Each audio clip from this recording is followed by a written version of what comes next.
At our family reunion, my older sister Maria shoved me into the lake and laughed as I struggled to breathe. "Don't be so dramatic." She smirked while my parents watched silently. I didn't argue. 2 weeks later, her college fund was gone, and so was I. I'm Bella, 22, and my own sister shoved me into a lake and laughed while I was drowning. Before I tell you how I redirected her entire $50,000 college fund and disappeared without a trace, let me know where you're watching from in the comments. I'd love to see how far my story reaches. It was our annual family reunion held at the lakeside cabin that had been in my mom's family for generations.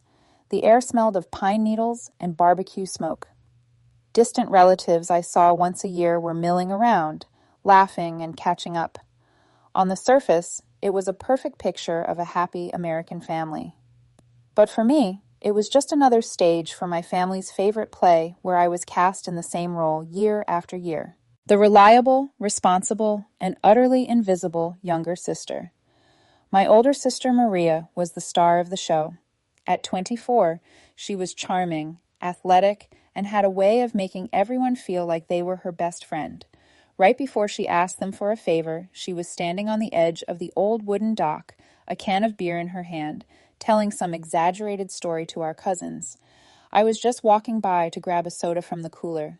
"Hey, little sis," she slurred, a smirk playing on her lips, "thinking about all that money Grandma left you." I ignored her, my hand reaching for a cold can. That was her favorite topic. My inheritance, not our inheritance. Mine. A fact that grated on my family every single day. "Don't be like that," she said, stepping in front of me. I tried to move around her, but she put a hand on my chest. "You know you're always so serious. You need to loosen up." And then she shoved me hard. The world tilted. One moment, I was on the solid wood of the dock. The next, I was tumbling backward into the murky, shockingly cold water of the lake. The cold was a physical blow, knocking the air from my lungs.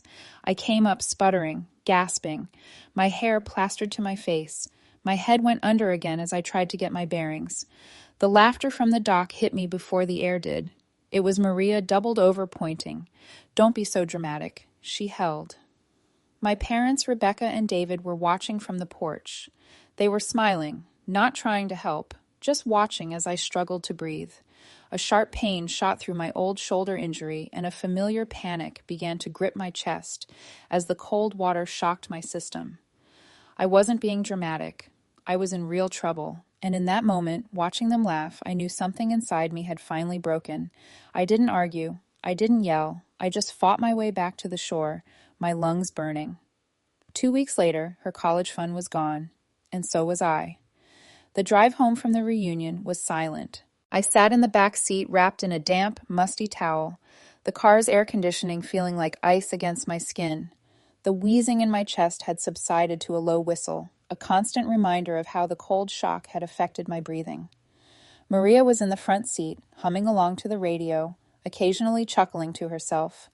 My parents were discussing what they needed to pick up from the grocery store. It was as if the last hour hadn't happened, as if their youngest daughter hadn't been drowning while they watched. But for me, that hour was a lifetime. The cold of the lake had shocked my system, but it was the coldness in their eyes that had frozen something deep inside me. It dredged up a decade of memories, a long, silent movie of my own life playing out in my head. I remembered being 16, so proud of my car, a beat-up but reliable sedan I bought with money from my after-school job. A week later, Maria, who had just gotten her license suspended for speeding, took it without asking and wrapped it around a telephone pole. When I found out, my mother pulled me aside, her voice soft and pleading. "She made a mistake. Bella, she feels terrible. Be a good sister. That money your grandmother is saving for you can cover it, right?" I ended up paying for the damages. Maria never even said thank you. I remembered my 20th birthday. I wanted to go to a nice dinner with my family. Instead, I spent the night wiring Maria $5,000. She was in Las Vegas with her friends and had, in her words, hit a bit of a rough patch. My dad clapped me on the shoulder when I got off the phone. "That's my girl. Always responsible. Family helps family." My grandmother, my mom's mother, had seen it all. She was a quiet, observant woman who had built a successful construction business from nothing. She saw how I saved my money while Maria burned through her allowance. She saw how I studied for my exams while Maria partied. She saw how I was always the one left to clean up the messes. A few months before she passed away, she sat me down in her workshop, the air thick with a smell of sawdust and varnish. She handed me a heavy leather-bound ledger. "Money is a tool, Bella," she'd said, her voice raspy but firm. "It can build a life, or it can be a crutch for those who refuse to learn to walk. I trust you to be a builder." When she died, she left the bulk of her estate, a considerable sum, including investments and property, to me. Maria got a token amount, and my parents got the family home and a pension. The will was clear. The money was mine to be managed by me when I turned 22. My grandmother had put her faith in me, not them, and they had never forgiven me for it. The silence in the car was finally broken by my mother. "Bella, honey, are you feeling better?" I didn't answer. I just stared out the window. "Stop being such a baby," Maria grumbled from the front. "It was a joke." "Maria," my father said, his voice holding no real admonishment. "But she's right, Bella. You've always been too sensitive." I got home, showered, and went to my room. The chill wasn't just in my bones anymore. It was in my heart. I pulled out my phone and called the only person I knew would understand. Michelle. We'd been best friends since kindergarten, and she'd been a frontline witness to my family's dynamics for years. "They did what?" she said, her voice a low growl after I recounted the story. I could picture her pacing her small apartment, running a hand through her hair in frustration. "They just laughed, Michelle, like it was the funniest thing they'd ever seen." "I'm coming over," she said. She was there in 15 minutes, a bag of greasy burgers in her hand. We sat in my room, and for the time that day, I felt a flicker of warmth. "This isn't just about the lake, Bella. You know that, right?" she said, handing me a burger. I wasn't hungry, but I took it anyway. "How many times have you bailed her out? How many loans have you given them that you know you'll never see again?" I just shrugged, picking at the wrapper. "They're not just taking your money, girl. They're taking your life. They're disrespecting you because they know you'll just take it.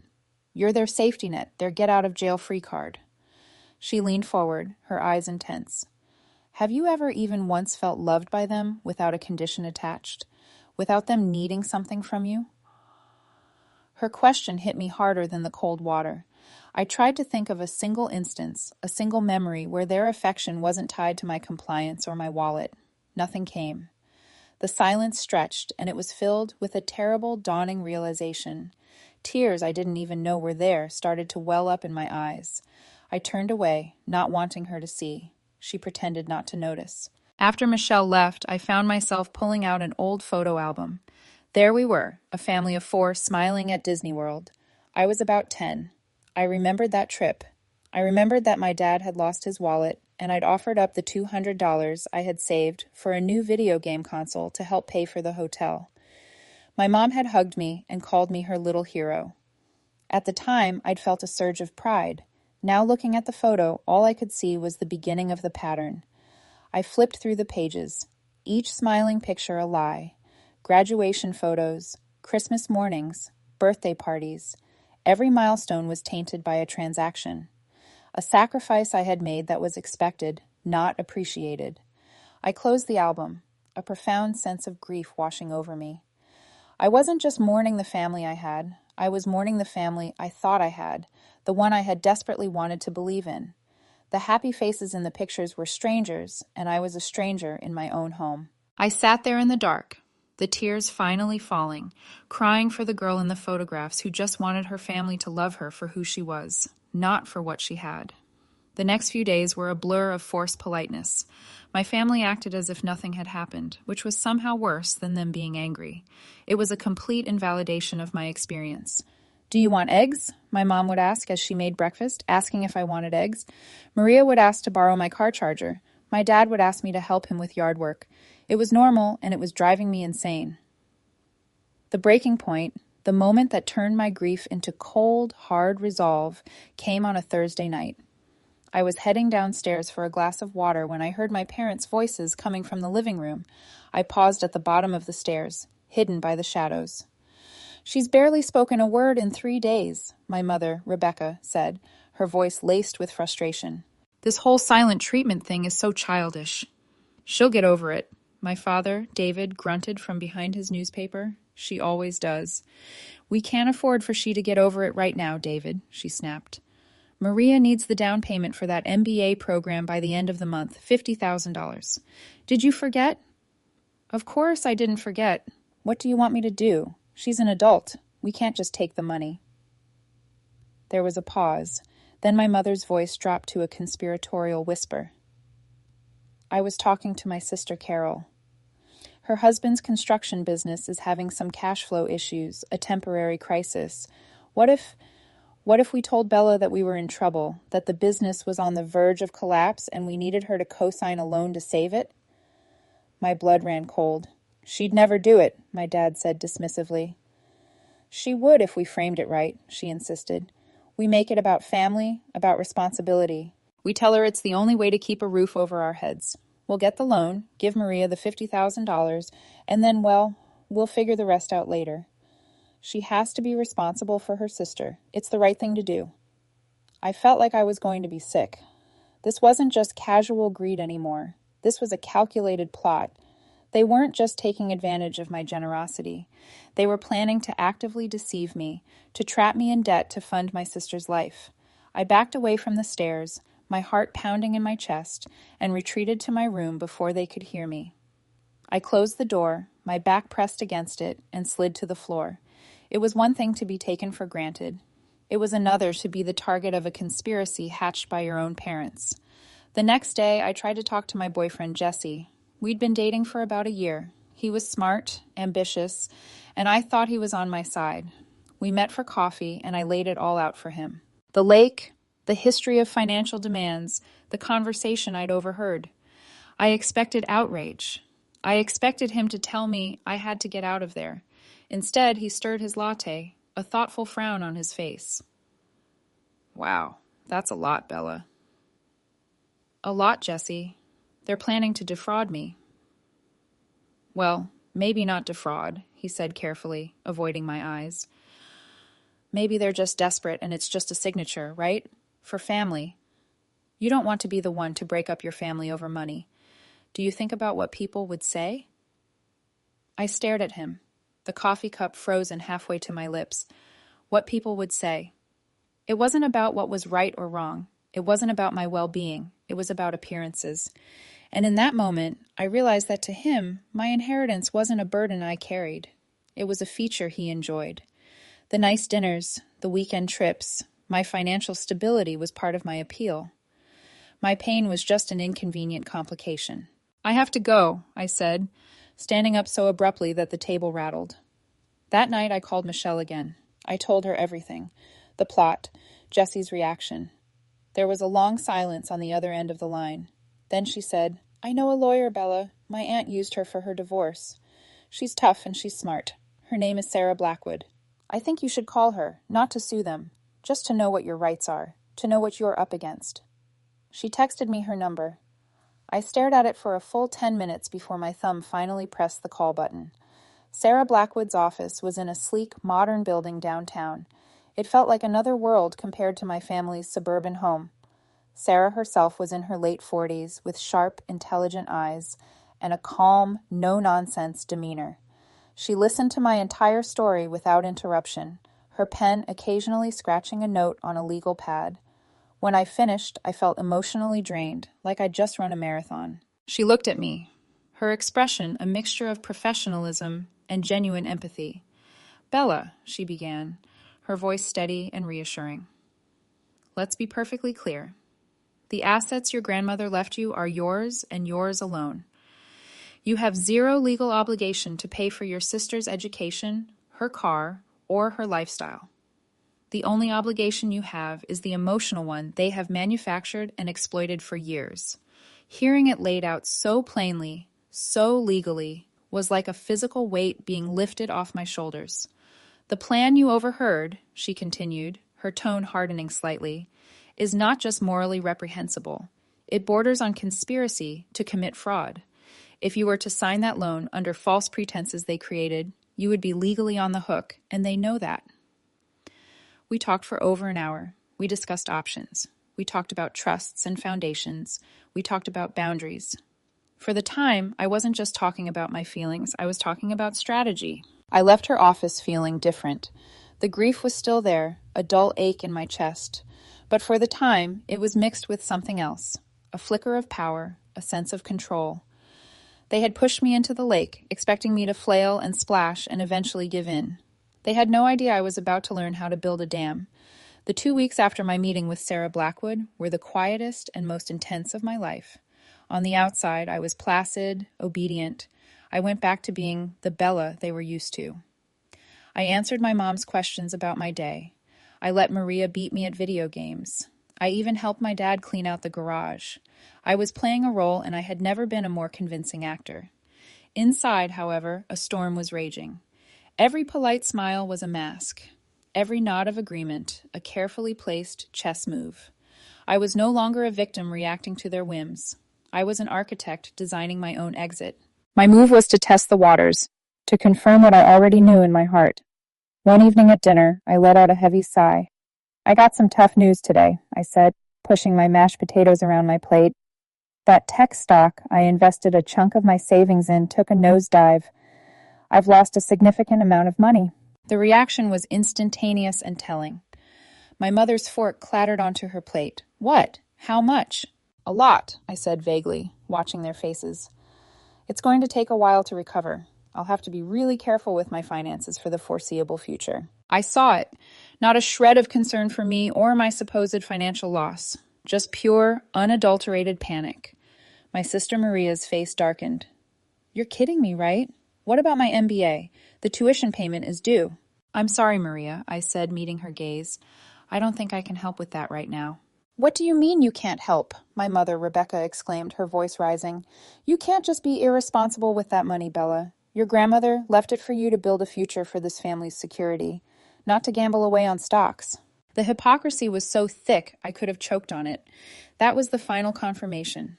My value to them was not as a daughter or a sister, but as a bank account, a resource. And now that the resource was supposedly threatened, the thin veneer of familial affection was stripped away, revealing the ugly, desperate greed beneath. The next day I began to build my arc. I had several more quiet, discreet meetings with Sarah. We laid out the plan. The $50,000 my parents expected from Maria was sitting in a high-yield savings account under my name. It had always been my money, earmarked in my own mind for her education out of a misguided sense of duty. Now it would be repurposed. Sarah helped me draw up the paperwork to establish a private scholarship foundation. It was a simple legal maneuver. I would donate the $50,000 to this new foundation, which would then award scholarships to deserving students in my local community. We even gave it a name, a final poetic touch of irony. We called it the Wilson Scholarship Foundation. Wilson was our family name. While Sarah handled the legal framework, I handled the logistics of my escape. I had a degree in graphic design, and I quietly sent my portfolio to several agencies in a city 3 states away, a place where I knew no one, a place where I could be anonymous. Within 2 weeks, I had a promising interview lined up over Zoom. A few days after that, they offered me a junior designer position contingent on background checks. I accepted on the spot. I found a small apartment online and paid the month's rent and security deposit from a new bank account my family knew nothing about. I started packing my things late at night, a box at a time, hiding them in the back of my closet. My most treasured possessions, my grandmother's old tools, my collection of vintage design books, the photos of me and Michelle, my real life. One afternoon, I overheard my mother on the phone, her voice tight with stress. She was in the kitchen, her back to me. "I don't know what to tell you, Carol," she was saying. "You'll get your money. I need more time. David's deal fell through. We were counting on... Just give me until the end of the year." So there it was, a seed of the truth. My aunt, the one who was always so sweet to me, was a creditor. Her kindness was just the pressure of a thumbscrew tightening slowly. This wasn't just about getting Maria ahead. It was about bailing themselves out of a hole they dug with my own aunt. The complexity of their deceit was deeper than I'd even imagined. The pieces were all in place. The foundation was legally established. The job was secured. The apartment was waiting. All that was left was to walk away. My family, oblivious to the tidal wave about to hit them, decided to stage their final act. My mother announced we were having a special family meeting dinner. Her tone was artificially bright, the way it always was, when she was about to ask for something big. She made my favorite meal, roast chicken with rosemary potatoes. The whole house smelled of a home I was about to leave forever. We sat at the dining table, the good china gleaming under the lights. It felt like a scene from a movie, a tense family drama playing out in real time. My father cleared his throat. My mother folded her hands on the table, and Maria leaned back in her chair with an air of entitlement. "Bella," my mother began, her voice dripping with practiced sincerity, "we need to talk as a family." I just looked at her, my expression neutral. I'd rehearsed this moment in my head 100 times. "Your father and we've hit a rough patch," she said, a single perfect tear rolling down her cheek. "The business is not doing well. We're facing a crisis, and we're in danger of losing everything." My father nodded grimly, playing his part. "We need your help, sweetheart." We wouldn't ask if it wasn't a matter of life and death. He slid a sheath of papers across the table. A loan application, just as I'd overheard. They wanted me to be a guarantor for a massive loan using my investment portfolio as collateral. "It's just a signature," my mother whispered, her eyes pleading, "to save your family." Maria chimed in, the final nail in the coffin. "It's time to be an adult, little sister. Time to take on some real responsibility." I looked down at the papers. I looked at their expectant faces, the desperate hope in my mother's eyes, the stern demand in my father's, the arrogant smirk on my sister's. I saw the whole pathetic, tragic play for what it was, and I felt nothing. The anger had burned out, leaving behind a cold, clear calm. I picked up the pen they'd so helpfully placed beside the documents. I held it for a moment. I could see the victory in their eyes. They thought they had won. Then I gently placed the pen back on the table untouched. I stood up. "No," I said. My voice was quiet, but it echoed in the suddenly silent room. "What?" my mother gasped. "No," I repeated, a little louder this time. I looked each of them in the eye. "I won't be signing anything." I turned and walked out of the dining room, leaving them frozen in a tableau of disbelief. I went upstairs, grabbed the 2 duffel bags I had packed with my essentials, walked out the front door, got into my car, and drove away without looking back. The real climax didn't happen with a shout, but with a letter. 3 days later, my sister Maria, confident that my little tantrum was over, walked into the main branch of our local bank. She went to the private client advisor she'd been told to see about setting up the wire transfer for her tuition. She probably walked in with a swagger, expecting a red carpet treatment. She gave the advisor her name and explained she was there to access the funds her sister was providing for her MBA. The advisor, a polite woman in her 50s, typed her name into the system. She frowned. She typed it again. "I'm sorry, Miss Wilson. I don't see any notes here about a transfer." "It's coming from my sister's account, Bella Wilson," Maria likely said, her voice laced with annoyance. More typing, a longer pause. "Ms. Wilson," the advisor said, her voice carefully neutral. "The account you're referring to was closed 2 days ago. The funds were transferred out."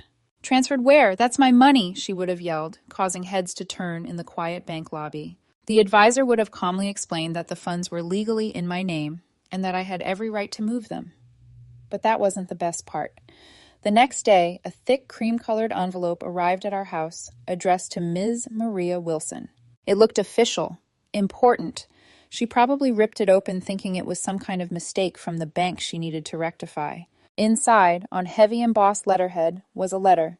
It began, "Dear Miss Wilson, on behalf of our board of directors, we are thrilled to inform you that you have been named the honorary inspiration for the newly established Wilson Scholarship Foundation. A generous anonymous donation of $50,000 has been made in your family's name to provide financial assistance to bright, deserving students in our community who have overcome significant personal and financial obstacles. Your story of ambition has inspired our benefactor to give back to those who demonstrate true potential and self-reliance." I wasn't there to see it, but I can picture it perfectly, the color draining from Maria's face. My mother grabbing the letter, her hand trembling as she read it aloud. My father sinking into a chair, his face ashen. The money wasn't just gone. It had been used to publicly shame them. It had been repurposed into a monument to their own greed, a permanent charitable reminder of what they had lost. They hadn't just lost the money. They had lost control. The power had shifted completely and irrevocably, and I was already 3 states away, starting over. The fallout was immediate and exactly as I had predicted. My phone began to blow up. The call was from my mother. I let it go to voicemail. The message she left was a masterclass in emotional manipulation. Her voice choked with fake tears. "Bella, honey, what have you done? There's been a terrible mistake. You need to call us. We're so worried. This isn't you." The next call was from Maria. I didn't have to listen to the voicemail to know what it said. Her text messages, a stream of furious, misspelled words, told the whole story. "Where is my money? You think this is funny? You ruined my life. You are dead to me." Then came a text from my father, curt and cold. "Call your mother. You've upset her terribly." I read the messages, listened to the few seconds of the voicemail, and then I did something I should have done years ago. I opened my contacts list, and one by one, I blocked their numbers. Mother, father, sister, even Jesse. The sense of relief was a physical thing, a deep, cleansing breath. The silence that followed was beautiful. A few days later, I got a call from an unknown number. I hesitated, then answered. It was my Aunt Carol. Her voice was syrupy sweet. "Bella, sweetie, it's your auntie. Your mom is beside herself with worry. We all are. Why don't you just come home so we can talk this all out? Whatever is wrong, we can fix it." She was their last-ditch effort. The good cops sent in to mediate. But I knew the truth. She wasn't worried about me. She was worried about the loan my parents owed her. "I'm fine, Aunt Carol," I said, my voice calm and steady. "There's nothing to talk about. Your family, they haven't been my family for a long time."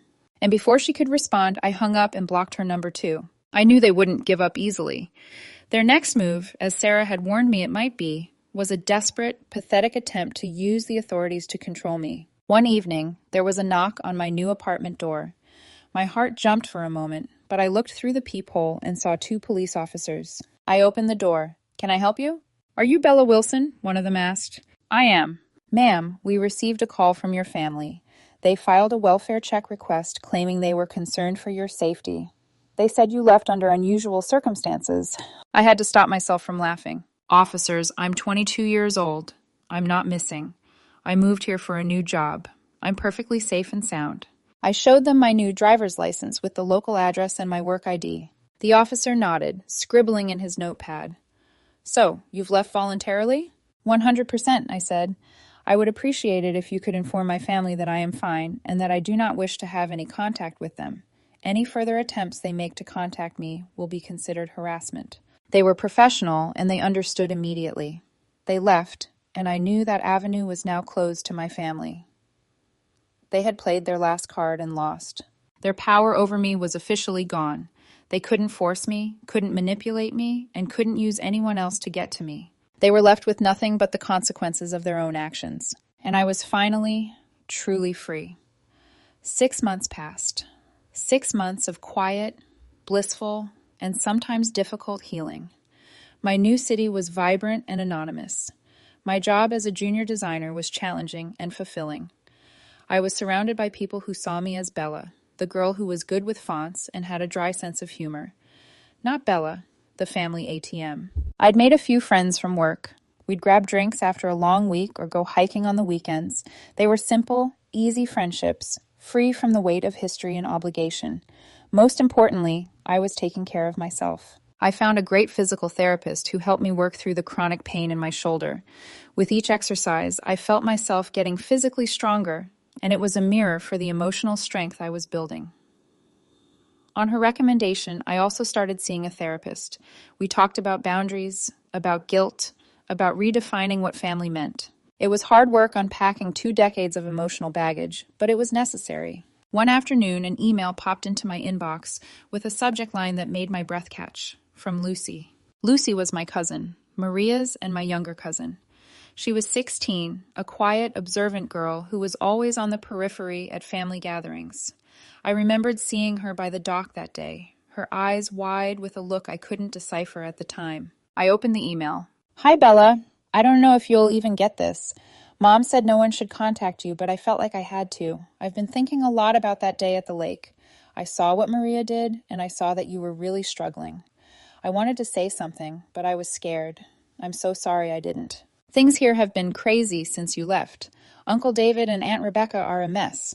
Maria lost her spot in the MBA program and is working at a call center. She's angry all the time. But there's something else you should know. The reason everyone was so desperate. I overheard my mom, Aunt Carol, fighting with Aunt Rebecca on the phone. My dad's business really is in trouble, and my mom had loaned your parents a huge amount of money a while ago. She was threatening to take them to court if they didn't pay her back. They weren't trying to get your money just for Maria's school. They were trying to save themselves from my mom. It doesn't make what they did right at all, but I thought you should know the whole story. I hope you're okay. I'm really glad you got out. Lucy. I read the email 3 times. It wasn't a shock. Not really. It was a confirmation of the stray puzzle pieces I had already gathered. It didn't change my feelings, and it certainly didn't make me feel sorry for them. Their desperation didn't excuse their cruelty, but it did provide a final clarifying lens on the whole ugly situation. It solidified my decision. I hadn't just escaped from greed. I had escaped from a sinking ship, a vortex of bad decisions and desperate measures that would have undoubtedly pulled me under with them. I wrote back to Lucy a short, simple email. Thank you for telling me. It means a lot. I'm doing well. I hope you are too. I hit send, and with it, I closed the final chapter on my old life. It's been over a year now. My apartment doesn't feel new anymore. It feels like home. The window over my desk looks out onto the city, a landscape of twinkling lights and endless possibility. My shoulder rarely bothers me now. A dull ache on rainy days is all that remains. Last week, another letter arrived. This one wasn't from a lawyer or a distraught relative. It was on simple, plain paper. The return address from the local community college. I opened it. It was from a young woman, a nursing student. She was the first recipient of the Wilson Scholarship Foundation. She wrote about being a single mother, working 2 jobs to make ends meet, and how the scholarship meant she could quit one of them and spend more time with her son. It meant she could afford her textbooks without having to skip meals. It meant she could see a future for herself that wasn't just a daily struggle for survival. I don't know who the anonymous donor is, she wrote at the end, but if you ever have the chance to tell them, please let them know they didn't just give me money. They gave me hope. I folded the letter, a genuine, unforced smile on my face. The ache in my chest that had been my constant companion for so long was gone. In its place was a quiet, steady warmth. I had spent my whole life believing I had to set myself on fire to keep my family warm, only to realize they were standing next to the flames complaining about the chill. My act of rebellion, born from so much pain and anger, had become an act of creation. The money they saw as their right had been transformed into someone else's chance. Looking out at the city lights, I finally understood. Sometimes the bravest thing you can do is to walk away. Sometimes the most loving family isn't the one you're born into, but the one you find, or the one you have the courage to build for yourself, brick by brick, in the quiet peace of your own life. Thank you for listening to my story. I hope it resonated with you in some way. Have you ever been in a situation where you had to make a tough choice to protect your own peace? I'd be honored to read about your experiences. Please share your story in the comments below.